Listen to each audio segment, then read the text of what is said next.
pessoal, tudo bem? Bem-vindos a mais um episódio do podcast, o meu podcast. E o que a gente vai falar hoje? Um assunto que eu gosto, em partes, porque a gente vai falar um pouquinho de reforma tributária que está rolando. Vocês que me acompanham aí no Instagram sabem que eu estou super acompanhando a reforma. Mas eu quero falar hoje da reforma tributária voltada para a economia. Porque eu até comentei no meu Instagram que a gente tem estudo do governo, né, e de outros estudiosos aí, pesquisadores, que falam de um aumento da economia, uma melhora na economia do Brasil, depois que a reforma tributária passar e de fato, quando ela estiver consolidada. E para falar de economia, eu trouxe uma pessoa que é especialista, mestre, fera na área. É um professor que dá aula junto comigo na faculdade. Ele é formado em economia, mestre em educação, doutor em sociologia e ligado aí nas áreas de desenvolvimento econômico, construção aqui de redes sociais e mercado de trabalho. É o professor Marcos Vale, prof. Super obrigada por estar aqui com a gente hoje. Eu que agradeço, né? É uma ótima oportunidade para falar um pouco aí desse viés econômico, né? Porque se fala muito da questão tributária, que é minuciosa, cheia de detalhes, e nem sempre é possível explicar aí alguns conceitos básicos, né? E até desmistificar, né? Algumas coisas em relação a por que pode crescer, ou qual é a aposta do governo nesse sentido. Sim, e sabe o que é legal a gente falar disso? Porque assim, eu convivo, claro, com contadores, com tributaristas e com pessoas que não estão na nossa bolha, vou falar assim, né? Uhum. E as pessoas não estão ligando para a reforma tributária, na maior parte. Porque muita gente acha que não paga imposto, porque não faz declaração de imposto de renda. Eu não sei nada da reforma, né? Eu não pago imposto. Tá? Porque eu não faço declaração, eu sou isento. Então, a gente, às vezes, não consegue atingir aquela pessoa e mostrar para ela que isso vai impactar também a vida dela, né? Sim. Para bem ou para mal. Eu vou até falar depois se vai aumentar o valor, se o tributo vai aumentar, porque eu, inclusive, falei numa live, mostrei quanto que vai ficar se a gente passar com a alíquota de agora, mas eu vou falar mais para frente. E o que eu quero falar agora? Como a gente tem essa coisa de, primeiro, as pessoas muitas vezes acham que não pagam imposto, que são isentas. Segundo, ninguém gosta de falar de imposto. Por que imposto é obrigatório? Porque eu escuto sempre as pessoas falarem que imposto é roubo. Eu não gosto desse termo. Se você quiser falar sobre isso, fica à vontade. Não, eu acho super legal, né, falar sobre essa ideia de que imposto é roubo, né? Então, eu acho que seria legal primeiro falar dessa percepção cultural nossa, né? Porque a maior parte das pessoas faz uma associação do imposto, né, às disfunções burocráticas do Estado, ou seja, os atos de corrupção.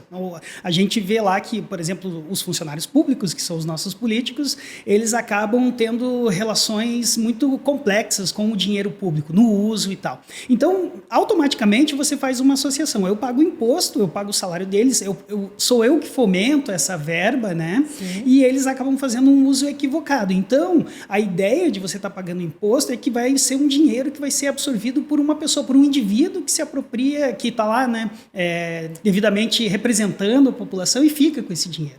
Mas há um equívoco, porque no conceito fundamental, o imposto, ele vai ser o financiador de uma série de atividades que vão permitir que a gente possa viver em sociedade de forma muito mais organizada, acelerar processos de crescimento, né? Sim. Então eu deveria ficar muito feliz quando eu pago o imposto. E esse imposto, ele vai melhorar a infraestrutura do país, ele vai melhorar a questão da educação, vai melhorar a questão da saúde, né? E não no sentido romântico mesmo, né? Às vezes as pessoas falam, educação, saúde, essas pessoas estão só esperando isso chegar. Não, do ponto de vista econômico, educação significa formar melhor um cidadão profissionalmente, mais esclarecido, né? E em questão de saúde também é permitir que as pessoas possam trabalhar, que não sejam afetadas, por exemplo, por uma pandemia. Exatamente. Que elas possam ser produtivas. Então, o uso, a função do imposto dentro da organização do Estado, ela é importante para a sociedade e para o próprio mercado, né? Porque as empresas não formam seus profissionais. As empresas contratam profissionais formados Né? E Exato. para isso você precisa ter uma boa base educacional. Às vezes a gente vê até discussão, né? Ah, não, tá faltando mão de obra, não tem mão de obra qualificada. Não é culpa das pessoas. Digamos aí, foi uma falta de direcionamento, né? De investimento naquele setor para que aquele cidadão tivesse a formação e pudesse atender aquela vaga. Então, não, imposto não é roubo, imposto é essencial. Exatamente. Eu também. E as pessoas me mandam isso às vezes. Me mandam isso. Normal. Imposto é roubo. Não, não é. E, assim, ó, é legal a gente também falar disso porque você falou dos políticos, mas é a gente que vota. E eu até fiz um episódio anterior com uma vereadora daqui de Curitiba, que foi a indiana mais votada. A gente que vota no político, a gente que contratou a pessoa para estar lá. Então, ele é um representante nosso, beleza? Aí a gente que fez a escolha. Ok, ele é temporário ainda, né? A gente pode trocar. Uma outra coisa que a gente não faz porque a gente não está acostumado a prestar contas normalmente e a gente não cobra a prestação de contas. Mas o Estado, ele tem obrigação de dizer onde que ele gasta o imposto que a gente paga, né? Sim. Então, a gente pode buscar e a gente pode participar de votação de congresso. Então, a gente acho que poderia participar mais nessa questão aí de onde está sendo aplicado o meu dinheiro. E aí, sim, a gente vai, de repente, ter uma visão diferente mesmo, né? E tem uma questão legal, né? Porque, como você falou, nós temos esses funcionários temporários, geralmente 4 anos de exercício, fora os senadores lá que tem 8 anos de exercício, sim, mas a vantagem é que eles não sabem que se nós somos ou não os efetivos contratantes. Então, mesmo que o teu candidato não tenha sido eleito, você pode eleger todos aqueles que estão lá representando você e cobrar deles como se você fosse o eleitor, como se você fosse o chefe dele mesmo. Exatamente. Porque é isso que acontece, a gente precisa que eles deem um respaldo, um retorno daquilo que eles estão fazendo, né? Exatamente. Legal. Então, primeira coisa que a gente já tirou aí da cabeça da galera é que o imposto não é roubo. Então, assim, ó, eu estava falando disso, acabei entrando nesse assunto, mas não era nem a questão de imposto que eu queria falar aqui, nem de política. Mas assim, ó, eu vejo as pessoas, né, de fato falarem, eu não sei, entrei na tua live, mas nem sei do que você estava falando, que eu estava falando da reforma. Beleza. Mas a reforma tributária vai impactar no nosso dia a dia. E o que eu tenho visto mais é do impacto com relação ao PIB, né?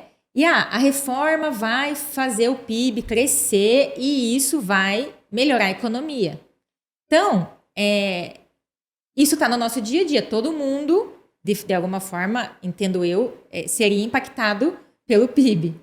E aí, eu queria que você nos explicasse o que é o PIB, como que a reforma, de fato, vai fazer, né? Vai melhorar vai fazer o PIB crescer, e daí o PIB crescendo vai fazer o país crescer. Então, como que a gente pode fazer essa relação, sabe?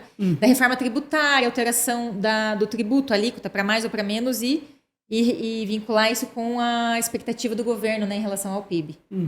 Essa parte é interessante, assim, né? Para quem está acostumado com teoria econômica e mesmo que não aprofunde ali as questões da reforma tributária, mas ao olhar a pauta, né, que ela preza pelo quê? Por uma simplificação. Né? A partir do momento que a máxima da reforma tributária é simplificar o sistema de tributos, né, dentro da teoria econômica você já imagina, você já gera ali por hipótese que isso impacta no crescimento. Por quê? Né?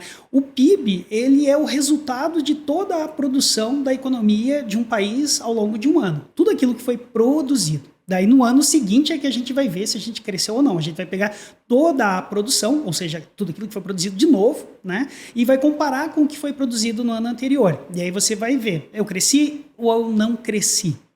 Geralmente está medido lá em valores monetários, né? Mas esses valores monetários, na base, eles têm que refletir em número de produtos mesmos, né? Todos os produtos... Numa quantidade... superior ao ano anterior. Se eu produzi 100 livros no ano passado, no ano seguinte eu produzi 101 livros, então a produção de livros, de literatura, né, aumentou, né, em 1% lá em relação ao ano anterior. Então é a quantidade de livros, não só os valores absolutos, né, porque os valores absolutos daí eles vão estar relacionados àquilo que a gente vai falar daqui a pouquinho, que é a inflação.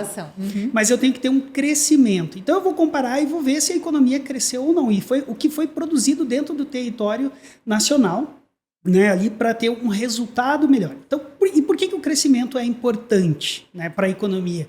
Porque basicamente o governo ele sempre está focado em resolver ou pelo menos manter dois problemas estáveis, né? É até interessante falar assim que a economia nunca está estável. Ela está sob controle, mas ela pode sempre desestabilizar muito rápido, né, dependendo de como que você está lidando com esses dois fatores, que é o emprego, a empregabilidade das pessoas, a ocupação delas, e a inflação. Né? Tá. Eu tenho, então, um número de pessoas trabalhando, e nós aqui acabamos de falar da nossa representatividade junto aos políticos, a gente está preocupado que no ano que vem, pelo menos quem está trabalhando, é de continuar empregado. E quem não está trabalhando, de estar empregado. Então, essa é uma preocupação da população de maneira geral. Empregado, a gente pode dizer aqui, no mínimo, ocupado. Abrir uma empresa, ter uma atividade econômica que tem uma rentabilidade.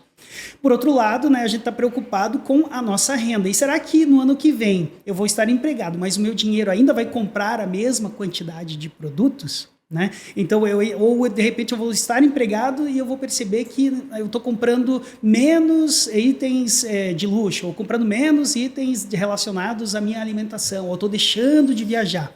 Não perdi o emprego, mas eu não estou consumindo mais, ou seja, perdi o poder de compra. Eu ia falar, a gente acaba comprando menos coisas. Isso até vai muito na inflação, né? Eu estou pensando aqui, nossa, a gente sempre fala, meu Deus, eu vou no mercado, gasto R$100 e venho com uma sacola. E antes eu gastava R$100 e vinha com 3 sacolas. Isso daí a gente já pode... Exatamente. É o teu poder, você está preocupado com o teu poder de compra. Sim. E normalmente você vai verificar quem seria o responsável por toda essa organização. Porque nós, indivíduos, nós vamos vivendo o dia a dia. Eu estou preocupado com o que eu vou consumir, se eu vou estar trabalhando, como que vai ser a minha perspectiva de vida, vou ter a ser previdente, né, guardar dinheiro para o futuro e tal. Mas aí quando eu vou olhar isso, eu não faço uma conexão direta com o crescimento econômico, né? Uhum. E aí eu devia estar preocupado com o quê? Então, ok, eu consumi viagens no ano passado. Será que no ano que vem vão ter mais empresas oferecendo viagens? Quando eu digo mais empresas na economia, eu sempre tenho um fator que está relacionado ali à métrica de mercado, que é o seguinte: quanto mais empresas houverem no mercado, significa que elas têm que concorrer pelo preço. Então, o preço baixa. Tá. Então, aumentar, crescer no número de empresas vai fazer com que os preços estabilizem ou eles baixem. E nisso também entra a qualidade. Porque quem entra no mercado tem que oferecer, no mínimo, aquilo que já é esperado, né? Ou vai procurar um nicho ali de alguém que está, de repente, disposto a fazer uma viagem mais simples ou algo assim, mas é mais uma empresa, é mais uma opção, e mesmo que ela não seja concorrente direto, aquela empresa que tem um preço mais alto vai ter que se ajustar ao mercado. Então, o crescimento econômico, né, essa ideia de observar, ele é quantificado pelo PIB. Então, o PIB está medindo tudo que foi produzido. Quando a gente fala tudo, é tudo. Né? Desde eu ia falar tudo. Grãos, livros, serviços, se a manicure fez mais manicures no ano seguinte, né? Então também houve a quantidade de serviços, porque a gente sempre coloca bens e serviços, produtos como livros, eletrodomésticos, mas, por exemplo, aulas, cursos, né, esses atendimentos relacionados à saúde e tal, tudo isso que vai ser realizado na economia contribuiu para o crescimento. Então, tinha alguém para pagar, tinha alguém para ofertar, né, e a quantidade foi maior em relação ao anterior. Então, do ponto de vista da teoria econômica, a gente precisa crescer para que a perspectiva seja de melhora. E aonde que entra a reforma tributária nessa perspectiva de crescimento? Hoje no Brasil, e você é especialista, né? Se você tentar entender a questão tributária, ela é um exercício bem desgastante. Mesmo para quem é das áreas aí, mas não é um especialista, não trabalha no dia a dia, volta e meia começa a quebrar a cabeça. Como você disse, as pessoas já falam de impostos, elas pensam assim, imposto, eu não pago imposto de renda, né? Você não está sendo taxado. Mas qualquer produto que você vai pegar lá na prateleira, ele está muito carregado de imposto. E é onde mais está, né, a carga tributária. Final ali, né? Você pegou o produto e muitas vezes é difícil até dizer quanto que você pagou do produto, né? Comprei uma caixa de leite. Quanto que eu estou pagando pelo leite e quanto que eu estou pagando de imposto? Porque vai depender se esse leite veio do Rio Grande do Sul, se ele veio de Santa Catarina, se ele veio do Paraná, se ele veio de São Paulo, se ele veio de Minas Gerais. Vai depender, exatamente. E aí você chega naquela conta, você não consegue saber exatamente quanto que eu pago de imposto nesse produto. E aí tem um problema ruim, né? Principalmente para as classes mais pobres. Por isso que se fala que no Brasil quem paga mais imposto são as classes mais pobres. Porque o mesmo litro de leite que alguém mais abastado comprou, tem a mesma carga tributária do que aquela pessoa que eventualmente contou moeda para poder comprar aquele produto. E se ele não tivesse que pagar tanto imposto ali nessa somatória, teria um impacto mais positivo. Então, essa percepção que se tem do crescimento é justamente de que o mercado amplia a oferta, né? E que, por meio da reforma tributária, você simplifique. E essa simplificação, ela visa o quê? Melhorar quem já está instalado? Também. Mas, principalmente, atrair os novos investidores, sejam eles indiretos, ou seja, alguém que vai investir no Brasil para que se amplie a plataforma de montagem de carros, que coloque mais fabricantes de laticínios, esse tipo de coisa, porque num primeiro momento, o investidor de fora, ele pensa, eu vou no Brasil, há uma demanda muito grande por leite, que seja ainda, né? Eu vou entrar lá, daí ele começa a ver o sistema tributário, ele não entende.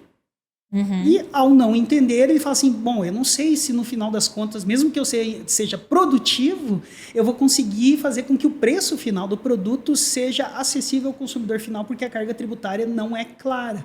E eu não consigo nem ter uma margem de negociação, eu nem venci a barreira ainda da interpretação.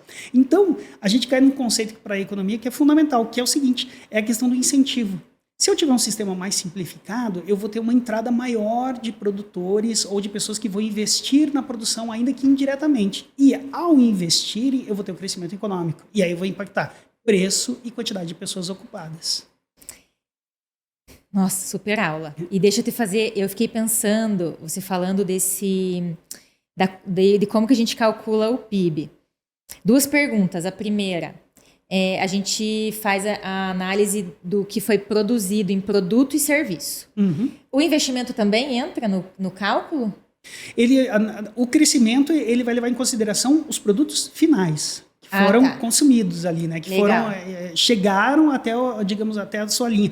Vai ter aquela questão contábil lá de produtos que ficaram lá no estoque e tal, mas a princípio eu tenho que levar em consideração essa produção. Vai ter um investimento, ele ainda vai ter um retorno, né? Ele vai ter impactos posteriores em relação à ampliação da produção no ano seguinte, né? Ou quanto que foi investido em máquinas e equipamentos. Então, se o investimento aparece sobre a transformação na produção da economia real, essa máquina vai ser contabilizada. Foi comprada uma máquina nova para produzir. Então, é um produto final do ponto de vista de houve uma aquisição. Né? Do PIB, principalmente. Legal.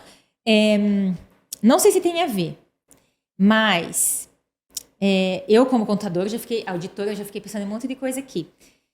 Se o PIB ele é calculado com base no que é produzido e chega até o consumidor final, quando a gente tem sonegação, que chegou no consumidor, mas não tem um documento fiscal. Estou sendo assim super simplista aqui, nem sei se está certo o que eu vou falar. Não, mas já entendi onde você quer chegar. Isso daí entra no cálculo do PIB? Não, ele não entra, porque se você sonegar, se você não declarar, ele não vai aparecer. E ao não aparecer, você não sabe se cresceu ou não. Então, essa sempre é uma dificuldade tributária. Então, pela complexidade do sistema tributário, algumas empresas operam, às vezes, na forma ilegal. Não, exatamente. Então, se a gente tiver, por exemplo, 50% de sonegação, significa que o PIB está errado em 50%? Sim. Se a gente, usando uma conta simples, uma interpretação, tudo aquilo que foi sonegado, aquilo que não foi declarado, né? Que se alguém comprou sem a nota fiscal, por exemplo, se você chegou na loja, eu te dou 20% de desconto se você não quiser a nota fiscal. Né? Aí isso não apareceu, não vai ter o crescimento. E a economia real cresceu. Né? Porque você teve mais transações. Isso. Vou dar um exemplo interessante, assim, mas pegando só um contexto. Assim, né? Esses tempos eu fui numa clínica, né, e tinha um valor lá. Daí eu falei, mas eu preciso da nota fiscal porque eu vou ter que apresentar para o meu plano, né? Não, mas com a nota fiscal é 30% mais caro. Eu já sabia que ia falar isso.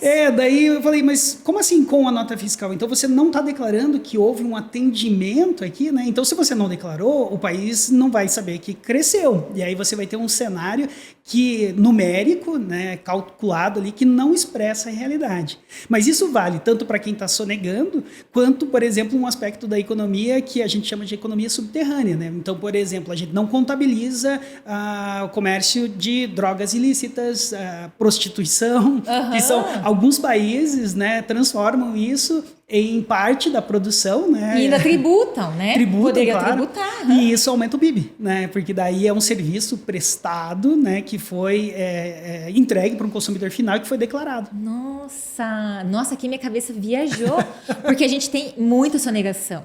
Tem, e né? isso atrapalha bastante o entendimento. Atrapalha, e aí a gente tem um PIB lá que é divulgado, mas...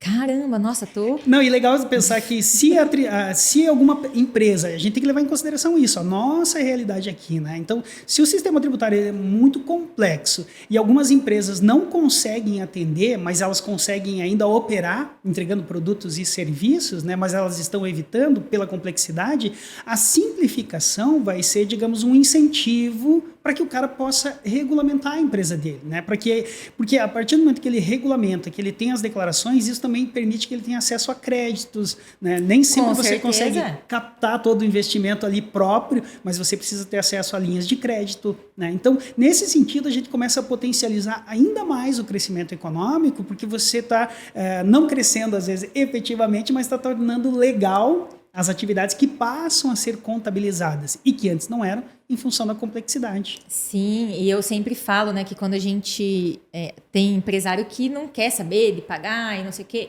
tributo, né, até assunto para outra live, para outro podcast. Mas eu sempre falo que até para o empresário crescer, né, ele precisa estar regular, emitir a nota, fazer o processo certinho, porque senão ele nem consegue crescer da mesma forma, porque ele não vai conseguir atingir empresas maiores. É o PIB dele, né?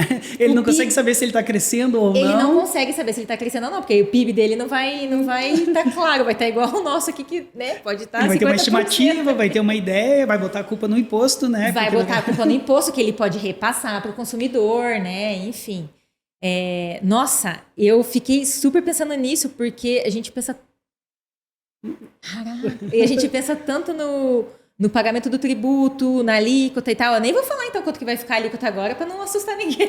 A alíquota, eu até achei interessante, assim, né? Pegando aí, então, até um viés, porque as pessoas falaram, mas a carga tributária vai diminuir? A princípio, não, né? O governo não vai deixar de arrecadar, ele vai simplificar para aumentar a arrecadação. Mas nesse primeiro momento, e a gente acompanha os debates aí em relação ao orçamento, ele não pode abrir mão da arrecadação. Então, a gente não imagina que ele vá reduzir a carga, né, e que isso vai impactar ali no preço imediatamente. Ele está competindo para quê? Pelo crescimento e não necessariamente uma redução da carga tributária. Então, notícia ruim. Notícia ruim. E assim, muita gente está falando, vai aumentar o preço de tudo. A gente pode calcular até, porque a gente não tem alíquota, né, de fato ainda, que a alíquota vai sair por... Aliás, a gente está gravando num dia que a reforma nem passou de fato. Eu tô esperançosa só que até o fim do ano ela seja aprovada, mas a gente tá ainda no processo de sair do Senado já, né? Já tá na Câmara de novo, depois aí sanção do presidente. Mas a gente não tem alíquota. Mas eu fiz um cálculo bem por cima, assim, eu até não tô com ele aqui, mas eu vou fazer bem rapidinho agora. Por exemplo, se a gente está pensando numa empresa que é uma indústria, que ela paga 1,65 de PIS, 7,6 de COFINS, 18 de CMS, eu vou chamar de 10 de ISS aqui, a empresa paga por dentro do produto, eu vou até tirar o 10, que o 10 é por fora, ela paga por dentro 27,25%. Na verdade, esse 27,25% custa para ela mais ou menos entre 36% e 38% de carga tributária, porque o 27% está embutido, e aí quando eu faço o cálculo por fora, aumenta a minha base, né? Porque o 27% está lá dentro, eu calculo o 27% de novo, beleza, está por fora. Então, uma empresa grande, comercial, vai diminuir a carga tributária dela e vai ter crédito tributário. Agora, uma empresa de serviço, ela paga ISS de 5%, 0,65% de PIS, 3% de COFINS. Ela paga uma média de 9%, 8,65%. Se a gente tiver uma alíquota de 27,5%, a gente vai ter uma redução 27,5%. Estou fazendo cálculo. Uma redução para 19,25%. Esses 9% aqui dela, por dentro também, quando a gente coloca por fora, ele fica perto de 10 e alguma coisa. 8,65 fica perto de 10,5, mais ou menos. E aí, o prestador de serviço pode ter um aumento na despesa de tributo, eu vou falar, não no desembolso, né?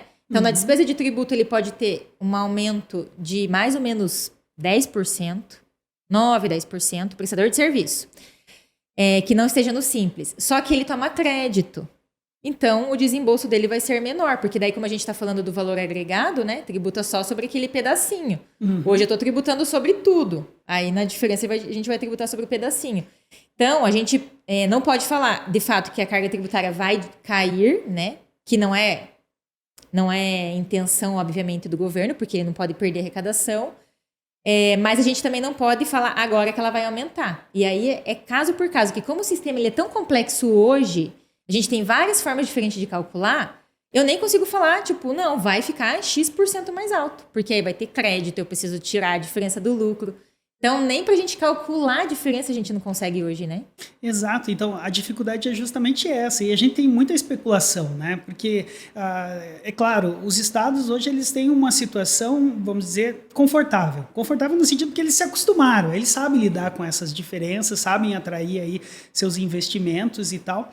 Mas um novo sistema mais simplificado vai exigir uma nova política, né? E aí que eles ficam preocupados, né? Principalmente a questão dos repasses, dos fundos. Os incentivos, que aí o incentivo fiscal que ele usa hoje para atrair o investimento lá, também ele não vai mais ter acesso. Exatamente. E aí o que pesa nessa análise, eu acho que essa é a parte mais difícil, a parte mais abstrata, né? Porque como indivíduo, a gente está muito preocupado com a nossa relação imediata no dia seguinte, né? Se eu não sou produtor, eu estou preocupado com quanto que eu vou pagar. A carga vai aumentar, os preços dos produtos vão aumentar, então a gente vai ter uma inflação. Esse é um raciocínio, digamos assim, bem linear, bem simplista de como que a coisa funciona. Mas do ponto de vista do governo federal, independente qual seja o governo que está ali de situação, né, a preocupação é com o todo, né, porque aqueles estados que já cresceram, eles têm às vezes menos capacidade para crescer ainda mais em função da questão da mão de obra, do custo da mão de obra e tudo isso. E o governo federal está preocupado em expandir a produção, em equalizar, em fazer com que aqueles estados menos desenvolvidos cresçam. E aí vem outros debates do tipo, não, mas esse estado já evoluiu, agora ele vai ficar prejudicado. O governo não está preocupado com somente o agora, mas daqui 5 anos, daqui 10 anos. E isso vai permitir com que as pessoas tenham, digamos, mais oportunidades. E essas mais oportunidades significam tanto na oportunidade de estar ocupado, empregado, realizando atividades, quanto das pessoas não estarem sendo impactadas pela inflação, né? Então, eu tenho que ampliar essa matriz de produção e sair da onde ela já está concentrada. Né? E o Estado, ele vai ter uma briga, e é normal. Né? Às vezes a pessoa olha lá, não, o governador do Estado X, ele tem razão no argumento, e ele tem mesmo. Né? Ele está preocupado com a arrecadação do Estado dele, está preocupado com as pessoas, mas quando a gente fala da federação, né, a preocupação é de que isso seja ampliado para todos. E a gente sabe que lá na frente essa ampliação, com o crescimento, pegando o conceito inicial que a gente falou, vai fazer com que a produção local daqui também tenha que digamos assim, se aprimorar. Né, sair da zona de conforto, conseguir entregar produtos com mais qualidade a um preço mais acessível, né, e isso é bom para a população como um todo. Eu acho que é engraçado porque aqui se fala muito, não, deixa o mercado, se ele ficar por conta, ele quebra. Ele tende a acumular capital, ele tende, digamos, a acumular concentração de renda, né? Então você precisa fazer intervenções no sentido de distribuição para que as máximas do próprio mercado aconteçam, ampliar a produção, preço menor, qualidade maior e maior acessibilidade. Então, eu sempre penso assim, um empreendedor ele tem que estar preocupado com o quê? Além da ideia dele, ideia de negócio. Ele tem que estar preocupado se daqui 4, 5 anos vão ter consumidores. Esses consumidores estão sendo preparados, eles vão ter acesso, eles vão ter emprego. Né? Às vezes você tem um ótimo produto que vai durar 4 ou 5 anos, porque cada vez mais o público está ficando restrito, ou seja, Aí são outras questões, a gente não distribui renda, a gente não cria espaços, né, de participação das pessoas na economia. Não é nenhuma visão romântica, é justamente pensar assim. E eu já achei super romântica. Não, eles são real, mas é romântico. Porque do ponto de vista econômico, a gente sempre está preocupado assim, né? Uma pessoa que não está trabalhando, né, é uma pessoa que não consome. E por ela não consumir, ela não justifica a entrada de uma nova empresa, né, contratando pessoas e entregando produtos no mercado, né? Então, essa pessoa, né, ela precisa ser incluída na economia. E para isso você tem que fazer um planejamento que ele não acontece em um mês, não acontece em um ano. Às vezes você tem que fazer uma reforma de algo que é complexo agora, para que lá na frente atraia mais investimento, seja mais acessível, né, e seja um incentivo. Legal. Até o governo publicou vários materiais sobre reforma e ele fala lá que se a gente tivesse feito a reforma tributária 15 anos atrás, hoje cada cidadão teria mais R$460 para gastar. Exatamente, que ele teria uma renda adicional ali, né? E essa renda a mais para gastar significa que a gente teria que produzir mais produtos, mais livros, mais celulares, né? De alguma forma, porque as pessoas estariam propensas a comprar, poderiam comprar, né? E não impactaria necessariamente a inflação, porque você teria várias empresas querendo concorrer para disputar essa renda excedente, né? Legal. Deixa eu te fazer, antes da gente entrar na inflação, eu queria te fazer umas perguntas ainda do PIB. Duas coisas. A gente falou bastante da questão do emprego. Eu vejo, às vezes, quando eu vou fazer pesquisa, até da reforma tributária, ou quando a gente vai falar de PIB, assim, na internet, ou na mídia, quando sai alguma coisa, fala muito do PIB, que o PIB pode gerar emprego. Até não sei se eu estou indo no raciocínio certo. Que aumentando o PIB, a gente vai ter um aumento de emprego. Ou se a gente calcula o PIB com base na produção. O emprego calcula o PIB também? Ou ele só vai mostrar, beleza, se a gente tem um aumento do PIB, consequentemente, entende-se que a gente vai ter emprego ou alguma geração de renda, que a pessoa pode ser um empreendedor também. Uhum.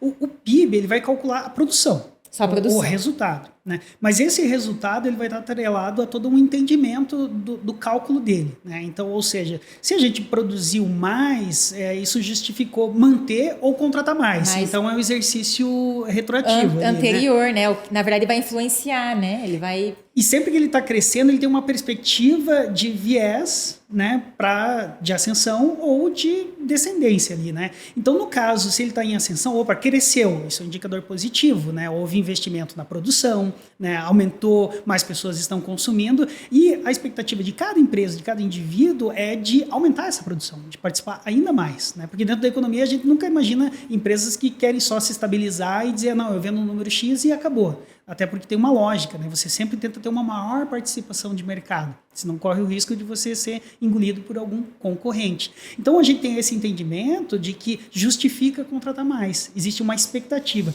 Aí foge um pouco das ciências contábeis, por exemplo, que é muito mais minuciosa nos relatos e entra dentro das expectativas que a gente tem na economia. Então, está crescendo, isso é uma coisa boa, então vale a pena investir, vale a pena ampliar, né? Então você tem um efeito positivo. Não cresceu, cara, pode ser que seja ruim, então eu não vou investir, então eu vou parar de contratar, e aí você começa a ficar preocupado. Esse sentimento, ele meio que se torna coletivo e ele vai impactar no dia seguinte a economia real. Vai, né? Porque, tudo tá ficando muito caro, vou tentar guardar. E aí todo mundo se retrai e isso gera um ciclo ruim de negócios, porque, não vou comprar porque tá muito ruim, não sei o que vai ser o ano que vem, e daí você não comprou, o país não cresceu, a expectativa ficou ruim, então você vai entrando. Fechou a empresa. Fechou a empresa, exatamente. Legal. Então, essa dinâmica acaba impactando muito.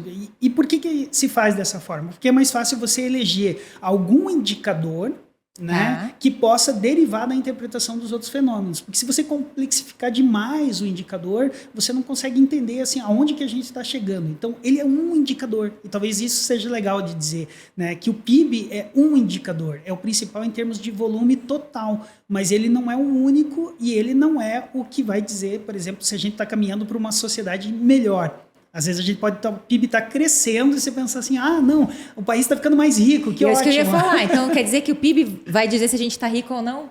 Ele vai dizer se o país está rico. Agora, o país, exatamente. O país está ficando mais rico? Tá gerando mais riqueza? Tá, né? É como se você, por exemplo, pegar os países lá da Arábia Saudita, né? E aí eles produziram mais petróleo. Ótimo, o país ficou mais rico, ele extraiu mais petróleo, vendeu mais. Mas será que isso reverteu para a população um ganho efetivo? Isso transformou essa sociedade mais igualitária ali, né? Tem mais gente participando da economia? Não necessariamente, porque você tem poucos produtores de petróleo, né, que extraem e que acabam concentrando.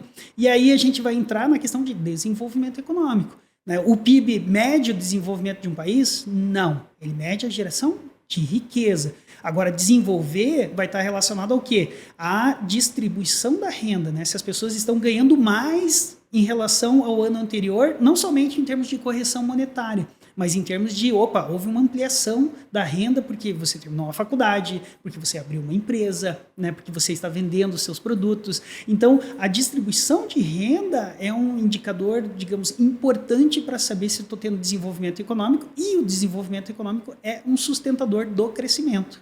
Né? Porque o crescimento ele pode ser interrompido a qualquer momento, dependendo se a tua produção for muito simplificada. Né? Vamos pensar de novo no exemplo da Arábia Saudita. Eles vendem petróleo. Né? E se daqui a pouco todos os carros passarem a ser elétricos, né? Eles vão ter uma queda no PIB significativa. Né? E aí você que estava numa ascensão, num crescimento, você vai estagnar, às vezes pode até interromper. Então, a gente começa a perceber que as empresas, e até o exemplo da Petrobras aqui, né, que ela tem ali como atividade principal extração de petróleo, mas ela não deixa de investir em outras formas de renovação de energia. Então, o papel dela é energia. Né? A principal hoje é extração de petróleo, mas lá na frente vai ter que ser eólica, vai ter que ser elétrica, né? Formas de manter mais tempo a energia acondicionada, esse tipo de coisa. Tem que sempre ir acompanhando, né, o mercado. Nossa, eu tô adorando te ouvir falar de verdade. Tô aprendendo pra caramba. Mas teoria econômica, né? A gente trabalha bastante também com teoria, com fundamento, né? Na prática, a gente tem a realidade para observar o noticiário e depois acompanhar e ver o que se consolida e o que não. Mas o legal da teoria é que quando a gente for assistir o noticiário, você vai falar, a gente consegue de repente entender. Legal, entendi. Então, a gente está tendo um crescimento no país. Olha que legal, a gente teve um aumento no número de produção de um ano para o outro. Então, o PIB aumentou, não sei o quê.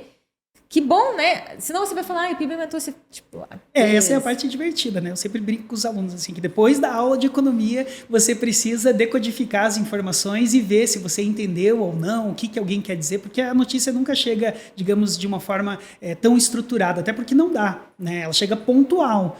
Como a gente pegou aqui a base, né? A reforma tributária vai gerar crescimento e a gente já está debatendo aí quase uns 30 minutos, né? Para explicar por que esse viés pode acontecer, né? Então, é um raciocínio complexo, né? Para interpretar a realidade e ver se ele é válido ou não. Então, é um exercício constante e necessário. Sim, super. Legal. Aí, você falou sobre a distribuição de renda. A distribuição de renda, ela pode ser avaliada ou analisada. Como que ela é analisada? É por inflação ou não? Como? A distribuição de renda para as pessoas. Ganhou mais ou ganhou menos de um ano para o outro. É de fato a renda mesmo que ela recebeu, que ela declarou e etc. Sim, Isso que vai definir. Tá, legal. E aí a gente então entra, acho que nos conceitos de inflação, porque... deixa eu te perguntar. A gente está falando da reforma e o crescimento e o país sendo rico ou pobre por conta do PIB. Não a gente, né? Sendo rico ou pobre por conta do PIB. Sabendo que o PIB eu vou chamar de macroeconômico, talvez. Macroeconômico. PIB é macroeconômico. Legal. É importante a gente acompanhar? Sim. Ele é um indicador ali claro, evidente, pontual. É o parâmetro, como eu disse, assim, né? Sempre que você olha se o PIB está crescendo ou não, automaticamente você vai refletir sobre ocupação, emprego, no caso, e inflação. Se a economia não está crescendo, com certeza a gente pode ter problemas de inflação. Né? Porque não vai aumentar a produção e as pessoas vão disputar os produtos que estão no mercado. Que já estão lá. Já estão lá. E eu vou ter que concorrer, né? Então eu vou querer, digamos, reservar a minha fatia. Justamente, eu quero garantir, então eu estou disposto a pagar um pouco mais para não ficar sem. E aí você tem outros efeitos inflacionários, como já foi basicamente a história do Brasil. Sempre foi muito marcado pela inflação, né? Até chegar na inflação galopante, que era assim, no dia seguinte o preço já subiu, ele já estava absurdamente maior. E até mesmo para saber se você vai estar ocupado ou não. Então, se o país não está crescendo, se ele está diminuindo, se a gente falar de decrescimento, então significa que tem menos pessoas trabalhando no ano seguinte. E às vezes pode ser você que não está trabalhando no ano seguinte. E assim, e isso até a gente ainda relaciona até com a distribuição de renda, porque se o Brasil não está crescendo, né, está decrescendo, você vai ter menos emprego. Então, mais pessoas vão ser mandadas embora. E talvez os empregadores troquem funcionário para pagar mais barato. Então, até a renda vai diminuir. Sim. Na mesma função que o ano passado pagava tanto, agora vai pagar menos. Por quê? O mercado está difícil. E você colocou bem, porque esse é um fenômeno, daí a gente sai do macro e vai para o microeconômico, né? O microeconômico, o empregador, ele está lá, o país não cresceu, e ele percebeu isso justamente porque ele não vendeu a mesma quantidade de produtos que o ano anterior, mas ele já tem uma capacidade instalada, ele já tem a máquina, já tem o galpão, ele já tem a contratação dos funcionários, e aí ele vai ter que fazer um planejamento. Eu tenho que manter a mesma quantidade de trabalhadores? Tenho. Então eu vou começar a demitir aqueles que têm um salário maior para contratar alguém para trabalhar por menos. Então você vai ter uma pressão no fator de produção trabalho para impactar no quê? Nos custos. Né? Porque ele vai tentar se ajustar. Ninguém abandona a operação, até mesmo porque tem uma expertise, tem um conhecimento relacionado, tem a capacidade instalada, mas ele não vai deixar de operar, mas ele vai pressionar. Quando, na verdade, você está em crescimento, você vai estar preocupado em expandir. E aí é diferente. Aí eu preciso manter os meus funcionários, que são, digamos assim, mais qualificados, né? Até porque eu não estou tendo problema para repassar essa renda para eles. Essa renda para eles. Né? Então eu tenho uma perspectiva mais otimista. Não que as empresas, mesmo em cenários otimistas, não trabalhem com custos, Sim. Né? Mas tem esse fenômeno que é bem imediato. E ele também vai olhar, a gente fala do mercado aquecido. O mercado está aquecido, você acaba não conseguindo contratar pessoas, e aí os salários vão aumentando, porque a pessoa já está ganhando bem em outro lugar e etc. Então, exatamente. Legal. Nossa, tudo relaciona. Vamos falar de inflação? Vamos. Inflação. A inflação tem mais relação com a gente, né? A gente consegue enxergar melhor. Tem, porque é bem sensível, né? Se você consumiu um serviço lá no mês passado, se você foi numa clínica de estética, alguma coisa assim, você pagou um valor, depois no mês seguinte você vai lá e aquele preço subiu, né? E daí você pensa, caramba, então talvez eu tenha que ficar uma sessão no final do ano, porque você começa a racionalizar, né, quanto que você tem de receita, ou seja, a tua renda não aumentou, os preços subiram e agora eu vou ter que começar a fazer escolhas, e isso gera uma tensão, né? Então a inflação ela é mais sensível para as pessoas, porque diferente do PIB, que requer aí um esforço significativo de entender por que ele é importante, a inflação a gente sabe exatamente por que ela é importante na nossa vida, né? Porque ela vai impactar diretamente no nosso poder de compra, que é o negócio da uma sacola do mercado. As sacolas elas vão ficando mais murchinhas, assim, né? Exatamente. E você tem pago o mesmo valor e cada vez você está fazendo outras escolhas, né? E a gente fala, nossa, o meu salário comprava bem mais o ano passado, o ano retrasado, ou antigamente eu ganhava menos e conseguia comprar mais. Exato, e a maioria das pessoas pensa assim, não, então eu preciso agora de mais dinheiro para fazer as mesmas compras. Isso. E não necessariamente, se você tiver que ganhar mais dinheiro para fazer a mesma compra, você não teve aumento na renda. Você só teve um ajuste monetário em relação ao ajuste dos preços. Né? Claro que a renda também foi inflacionada. Exato. E às vezes você tem um cenário pior, né? Porque se você vai ter que trabalhar mais para ter aquele mesmo valor para ter o poder de compra, então a tua renda está caindo mais porque ainda. Você está ganhando menos por hora de trabalho, né? Exatamente. Você está tendo que ampliar significativamente, isso vai te dar um desgaste, isso vai te gerar transtornos. Às vezes você vai ter que, até por uma carga excessiva de trabalho, para poder atender aquelas expectativas, você pode ter problemas de saúde, né? E aí aquele dinheiro que você ganha, né, clássico aí, né, você vai gastar com o médico. O médico e o remédio. Exatamente. Tá, legal. Então a inflação é algo mais palpável para a gente porque impacta no nosso bolso. No dia a dia, você vê, isso é perceptível, assim, né? Você olha no dia seguinte, no mês seguinte, né? E ele tá lá. Você tem essa memória recente de quanto que você pagou, seja numa caixa de chocolate, e o fato de você decidi, não vou comprar agora, vou abrir mão, vou começar... Na economia a gente tem vários conceitos para isso, então, tipos de produto, né? Produto normal é aquele que quando a tua renda aumenta, você aumenta o consumo. Chocolate, você gosta de comer chocolate, mas você define lá, eu gasto R$50 com chocolate por mês. Agora eu estou ganhando a mais, então eu vou gastar R$60, vou comprar mais e estou consumindo mais. Esse é o produto normal.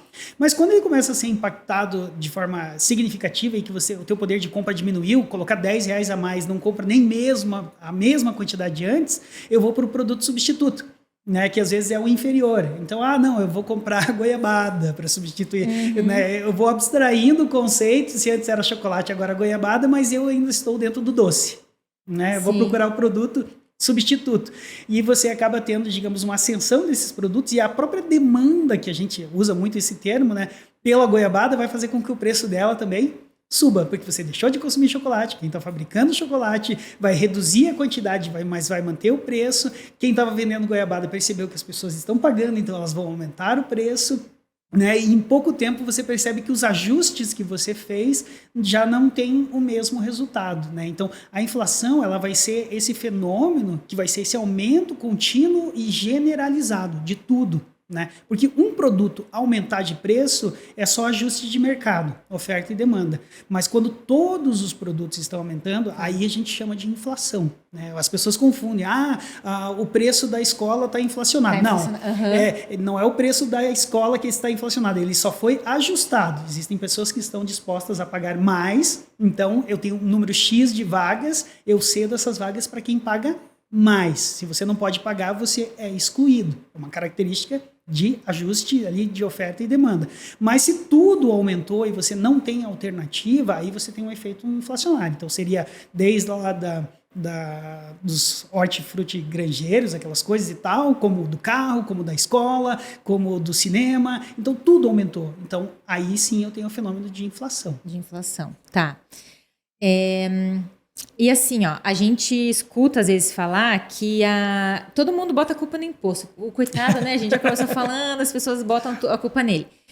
Eu já escutei gente falando, já vi postagem também no Instagram, de chamarem a inflação de imposto ou falarem que a culpa do aumento da inflação ser o imposto. A inflação aumentou X%. Mas também tanto de imposto que a gente paga. Né? Exatamente. E assim, como que a gente pode dizer? O que causa de fato a inflação? Esse aumento ou redução do percentual de inflação? Acho que a primeira coisa que dá para dizer é que não é necessariamente o imposto que causa a inflação, né? Porque o imposto já estava lá. Né, ele já fazia parte, digamos, do preço do produto, a não ser que o governo esteja aumentando gradativamente, né, mês a mês, né, esses valores, e eles estão sendo imputados. Mas o imposto em si não é o que causa. O que vai causar a inflação é a demanda. Né? De novo, esse exemplo que a gente falou assim, se o país não está crescendo, vamos dizer que esse ano a gente não cresceu nada, então a gente está oferecendo os mesmos produtos e serviços.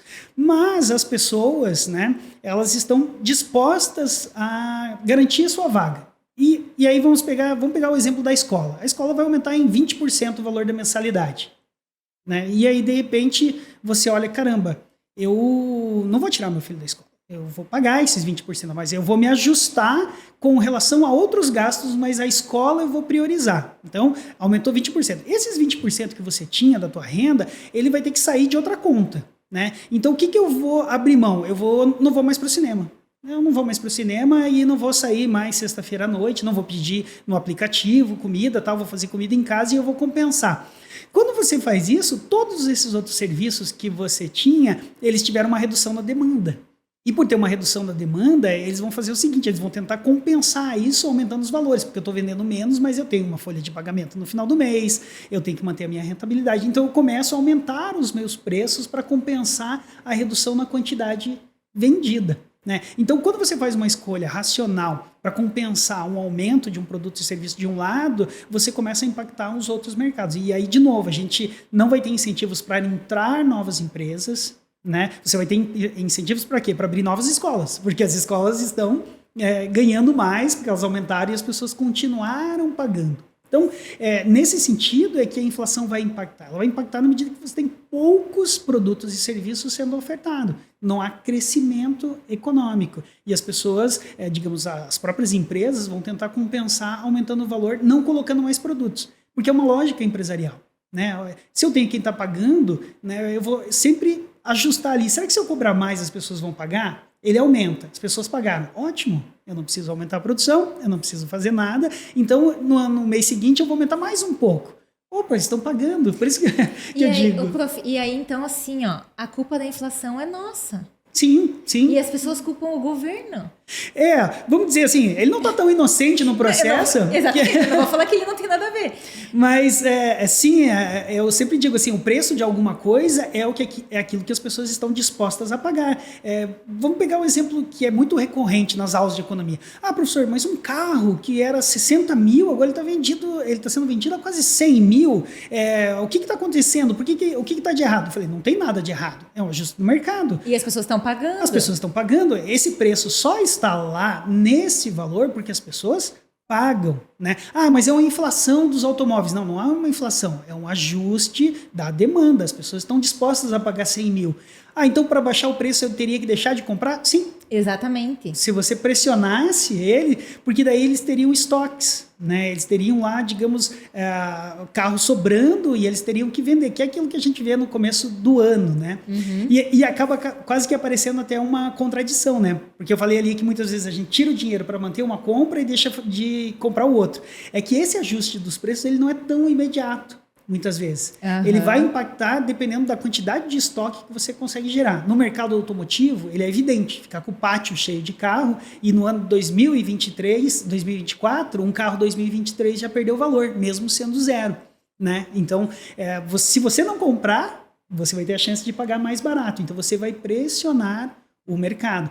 E aí, como que isso fica contínuo? De novo, a solução que se criou a partir da nossa lógica, da nossa interpretação, é o crescimento econômico. Então, se eu crescer, tiver mais empresas, o preço desse carro vai baixar porque eu tenho um concorrente que oferece um veículo com as mesmas características a um preço menor. Ele é uma marca desconhecida, ele veio de outro continente, ele tem que entrar oferecendo mais por menos. Isso obriga quem está produzindo a baixar os seus preços. Então, sem concorrência, você não tem como combater a inflação. Então, por isso, de novo, o indicador de crescimento ele é importante para saber se a gente não vai ser impactado pela inflação. Por quê? Por conta das preferências dos consumidores, pela questão da exclusividade, pela falta de incentivo dos produtores e que se você deixar, por isso que eu falei, o mercado ele opera assim. Se você consegue aumentar a sua receita só aumentando o preço, sem ter que melhorar a qualidade do produto ou produzir mais, você vai optar por essa matriz. Né? Você só vai começar a correr atrás, digamos assim, de competitividade se você tiver concorrentes que te ameaçam. Né? Se eu tiver, em vez de 5 empresas automobilísticas, se eu tiver 20 empresas automobilísticas, com certeza o preço vai baixar. Cair. Então, considerando isso que você falou, se o meu PIB aumenta, porque significa que a gente está tendo um aumento da economia. Eu estou pensando aqui alto, né? Estou tendo um aumento da economia, mais empresas abriram, vamos pensar assim, as pessoas compraram mais e tal. A gente tem uma tendência da inflação diminuir? Sim. Então, a gente pode falar que pode ter uma relação. Pode ter uma relação. Vai ter uma relação. Então, se de repente o PIB diminuir, a inflação vai subir. Sim. Você vai ter uma relação de disputa. E a outra coisa é que daí a gente pode entrar em variações, que quando a gente fala de maneira geral, a inflação parece um conceito único, né? Quando a gente tem tipos de inflação, né? Tá. Então, essa que a gente está falando agora é a inflação por demanda. As pessoas têm dinheiro, elas querem os produtos. Essa é mais comum ou todas são É mais evidente. Tá, mais né? evidente. Então, se tem mais dinheiro circulando, se as pessoas têm renda, têm dinheiro na conta e elas querem comprar, ter pequenas variações no preço, ela não vai ficar se questionando, ela vai pagar essa diferença. E aí há uma tendência sempre dos preços subirem. Né? Mas, às vezes, a gente tem inflações diferentes, como a inflação de custo. Né? Que não é porque o consumidor queria pagar mais ou estava disposto a pagar mais, mas é porque a matriz de produção não teve como não comprar o insumo necessário lá. Por exemplo, brincando aqui, né, falando de alguém que fabrica tapete de lã. né? E eu sempre vendo o tapete a R$100, né, para o meu consumidor final. E o meu consumidor, se eu coloco lá 105, o meu consumidor final já vai começar a questionar, mas por que 5 a mais? Não estou tão interessado, não é o caso, eu posso deixar de comprar. Mas o fato é que às vezes a margem de lucro de um produto pode ser tão pequena que no custo, né, para comprar a lã lá, que é o insumo básico, ele aumentou 20%. Esse 20% vai impactar o preço final. E eu tenho que repassar para quem? Para o consumidor final. Senão eu não pago, digamos, toda a minha linha de produção e não faz sentido eu produzir sem ter lucro. Exatamente. Né? Até porque eu tenho que pagar minhas contas, eu tenho que ter rentabilidade. Sim. Então, esse aumento no preço não se deu porque as pessoas querem pagar mais pelo tapete, mas porque o custo de produção ficou maior e quem faz a gestão da empresa sabe que ele não pode absorver esse valor e não ter a rentabilidade até para poder pagar suas contas, fazer a matriz funcionar e tudo isso. Então, às vezes o preço pode estar subindo justamente porque os insumos estão ficando caros, ou seja, o custo de produção está ficando mais elevado, né? Ou outro tipo de inflação importada, quando você não consome um insumo do teu local. Vamos dizer assim, na agricultura isso foi muito evidente aí em função da guerra no leste europeu. A gente importa muito insumo para a agricultura, né? Para equalizar o solo, para melhorar a produtividade. Mas como lá em guerra, né, você tem aí, digamos, aumento dos custos de transporte, né, a própria produção acaba sendo reduzida e ao reduzir o preço aumenta e isso tem uma inflação no local de origem. E quando você vai comprar esse insumo, ele está inflacionado. Né? A gente está importando essa inflação, a gente precisa desse insumo porque é uma grande produção. Então isso vai ser repassado para quem? Para o consumidor final, que não era porque ele estava com dinheiro a mais, porque ele tinha renda a mais que ele estava pagando. Né? E isso gerou até uma polêmica. Esse ano foi muito debatido por conta do Banco Central e o governo federal. Né? Que eu sempre brinco, assim, né? Para a economia a gente coloca assim, aquela coisa do policial bom e do policial mau. Né? O governo sempre vai ser o policial bom, é aquele que quer dar as boas notícias, que quer falar que vai dar tudo certo, e o Banco Central é o policial mau. Ele trabalha tecnicamente ali no controle da moeda, né, para tentar fazer com que a inflação seja estabilizada, controlada e ela não tome aí proporções que depois não possam ser revertidas.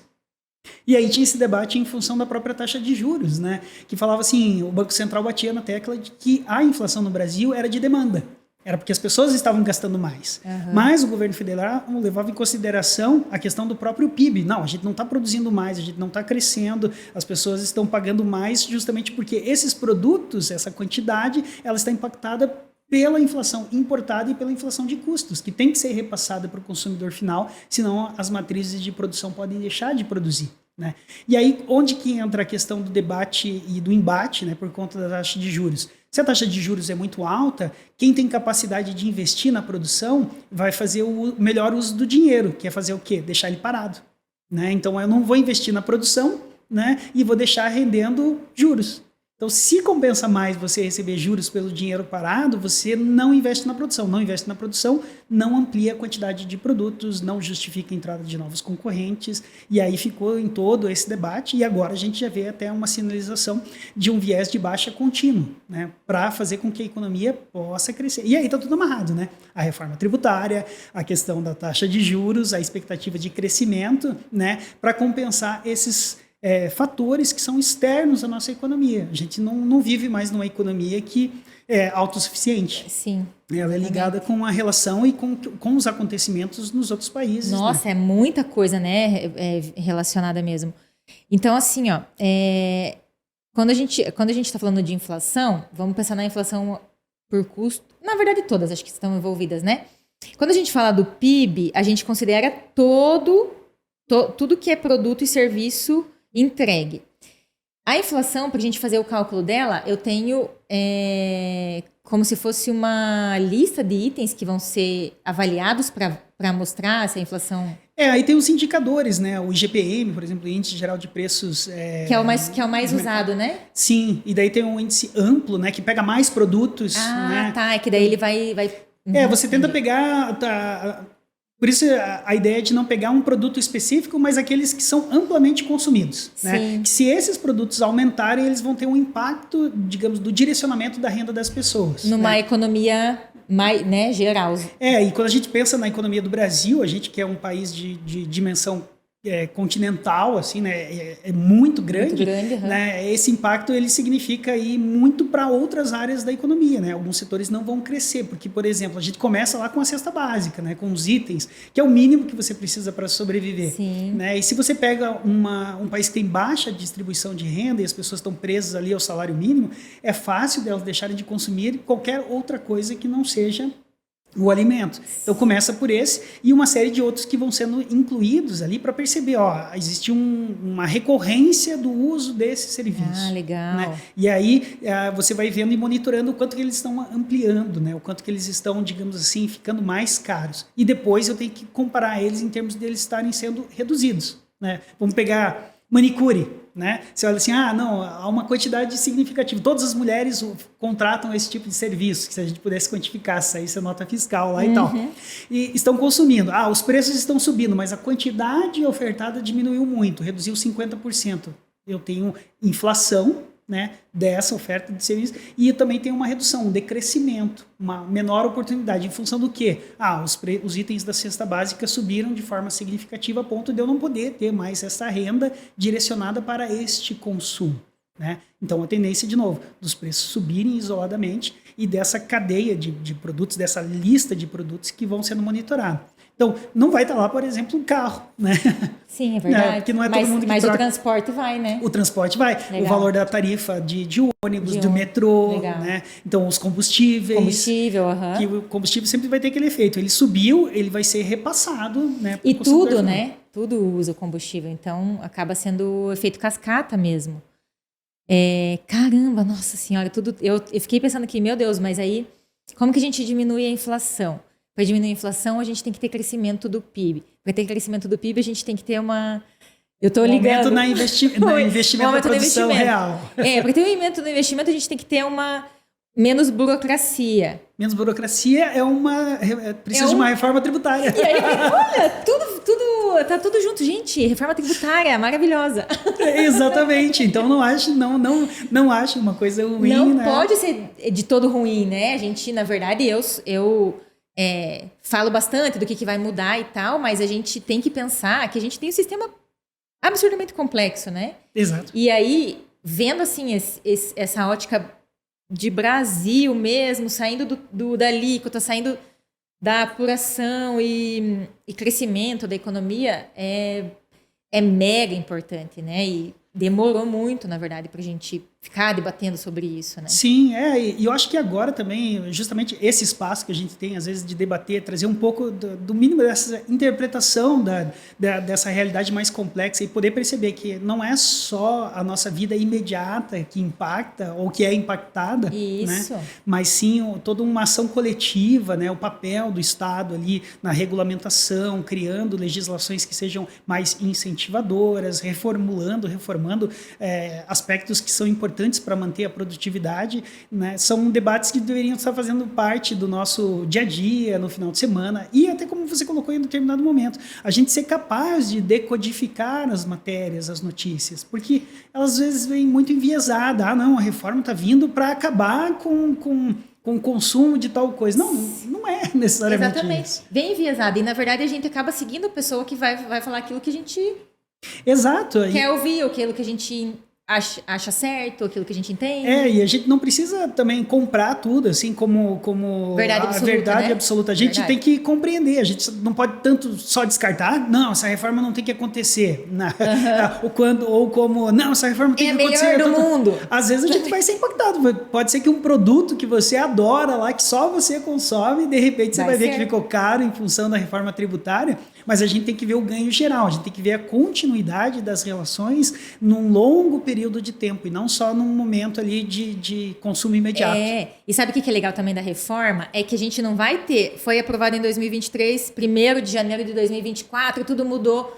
A gente não é tão rápido. Talvez a gente nem perceba se tiver um aumento, imaginando que a renda aumentaria junto, né? Mas, assim, talvez a gente nem perceba esse aumento seja tão sutil, porque aí vai começar em 2026, um pedacinho dela.